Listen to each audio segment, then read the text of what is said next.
రాష్ట్ర నీటిపారుదల శాఖ మంత్రి వర్యులు ఉత్తమ్ కుమార్ రెడ్డి గారు, స్థానిక శాసనసభ్యులు పెద్దలు కడియం సిఆర్ గారు, వరంగల్ మేయర్ గారు, అదే రకంగా కార్పొరేషన్ చైర్మన్లు, ఇరిగేషన్ శాఖ అధికారులు, కలెక్టర్ గారు, అదే రకంగా ప్రింట్ అండ్ ఎలక్ట్రానిక్ మీడియా మిత్రులందరికీ నమస్కారం.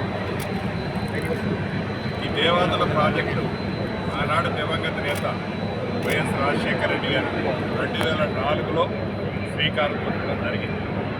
జలయజ్ఞంలో భాగంగా వరంగల్, ఉమ్మడి వరంగల్ జిల్లా, ఆనాడు వరంగల్ జిల్లా, ఈనాడు ఉమ్మడి వరంగల్ జిల్లాకి గోదావరి నీటితో ఈ ప్రాంతాన్ని సస్యశ్యామలం చేయాలన్నది ఆనాడు ఇందిరమ్మ ప్రభుత్వం యొక్క లక్ష్యం.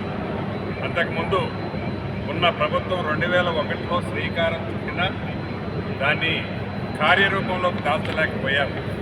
2004లో జలయజ్ఞంలో భాగంగా పెద్ద ఎత్తున సుమారు ఫేజ్ 1, ఫేజ్ 2, ఫేజ్ 3, ఫేజ్ 1లో 1,04,000 ఎకరాలకు, ఫేజ్ 2లో 1,50,000 ఎకరాలకు, ఫేజ్ 3లో 3.5 లక్షల ఎకరాలను టార్గెట్ పెట్టుకొని శ్రీకారం చుట్టి యుద్ధ ప్రాతిపదిక మీద దివంగత నేత రాజశేఖర రెడ్డి గారు ఉన్నప్పుడే ఫేజ్ 1 వర్కులు కంప్లీట్ చేయడం జరిగింది.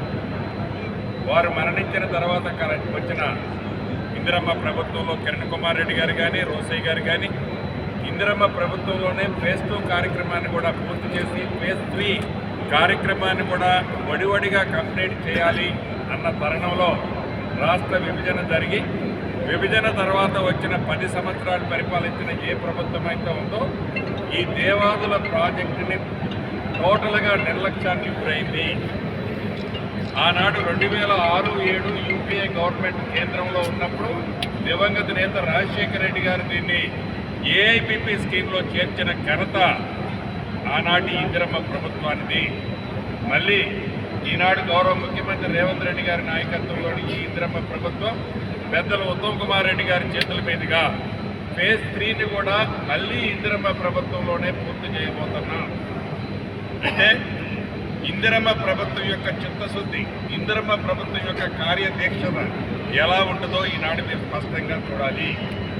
గడిచిన 10 సంవత్సరాలు ఆనాటి ప్రభుత్వం కేవలం కొత్త ప్రాజెక్టులు చేస్తేనే వాళ్ళ జేబులు నిండుతాయని, కొత్త ప్రాజెక్టులు చేస్తేనే వాళ్ళ చలాపలకాలు అక్కడ వస్తాయని తాపత్రయమే తప్ప ఉమ్మడి వరంగల్ జిల్లాకి కానీ, అటు పాత నల్గొండ జిల్లాలోని ఈనాడు సూర్యాపేట జిల్లాకి కానీ, ఇటు కరీంనగర్ జిల్లాలోని సిద్దిపేట జిల్లాకి కానీ ఆయకట్టు వస్తుంది అనే సోయి లేకుండా కొద్ది డబ్బుతో ఈ అద్భుతమైన కార్యక్రమాన్ని పూర్తి చేయొచ్చు అనే కార్యక్రమం ఆలోచన లేని కారణంగా ఈ దేవాదుల ప్రాజెక్టు పూర్తిగా ఆనాటి ప్రభుత్వ ఘన కార్యాల వల్లనే ఇది నిర్లక్ష్యానికి గురైంది. ఈనాడు ప్రతి 2 నెలలకు ఒక్కసారి గౌరవ మంత్రివర్యులు ఉత్తమ్ కుమార్ రెడ్డి గారు రివ్యూ చేస్తూ, ఆ రివ్యూలో భాగంగానే ఇందాక పెద్దలు చెప్పినట్లు ఈ వరంగల్, ఉమ్మడి వరంగల్ జిల్లాలో కొన్ని నియోజకవర్గాల్లో అనుకున్న ఆయకట్టు కంటే రైతులు ఎక్కువ సాగులోకి తేవటం వలన ఈరోజు రెండో క్రాప్కి రైతులకి నీరు ఇబ్బంది జరుగుతుంది అని తలంచి రాత్రి పగలు అధికారులను గురుకులు పెట్టించి, ఏజెన్సీని గురుకులు పెట్టించి ఎట్టి పరిస్థితిలో ఈ దేవాదుల 3వ స్టేజ్కి సంబంధించిన 3 పంపులు ఉన్నాయి. ఈచ్ పంపు సుమారు 800 క్యూసెక్కులు. ఈ 800 క్యూసెక్కులతో ఒక లిఫ్ట్ని కనుక ఆపరేట్ చేసినట్లయితే ఏదైతే సుమారు 65 నుంచి 70 వేల ఆయకట్టు ఈనాడు ప్రమాదంలో ఉందో ఆ ప్రమాదం నుంచి సురక్షంగా సాగుకి రైతన్నకి ఇబ్బంది జరగకుండా దానికి నీళ్ళు ఇవ్వచ్చు అని ఈ యుద్ధ ప్రాతిపదిక మీద ఒక పక్కన బడ్జెట్ సమావేశాలు ఉన్నాయి. ఇందాక పెద్దలు చెప్పినట్టు బడ్జెట్ సమావేశాల కంటే కూడా రైతన్నల శ్రేయస్సే ముఖ్యం ఈ ప్రభుత్వానికని గౌరవ ముఖ్యమంత్రి రేవంత్ రెడ్డి గారి సూచనలతో యుద్ధ ప్రాతిపదిక మీద ఇరిగేషన్ శాఖ మంత్రి గారు, ఇన్ఛార్జ్ మంత్రి గారు నన్ను కూడా ఎండబెట్టుకొని ఎంత పొద్దుపోయినా అది రాత్రి 12 కానీ 1 గంట కానీ 2 కానీ ఒక్కరోజు లాస్ అయినా రైతన్నలకి నష్టం జరుగుతుందని తలంచి ఎంత పొద్దుపోయినా ఈరోజు దీన్ని ఓపెన్ చేయాలనే పట్టుదలతో ఈరోజు ఇక్కడికి రావడం జరిగింది. ఏది ఏమైనా ఆనాటి ప్రభుత్వం యొక్క నిర్లక్ష్యం వలన ఆనాటి ప్రభుత్వం యొక్క ఆలోచన రహితం వల్ల ఆనాటి ప్రభుత్వము కేవలం కమిషన్లకి కకృతి పడి ఈ దేవాదుల ప్రాజెక్టుని కంప్లీట్ చేసి ఉంటే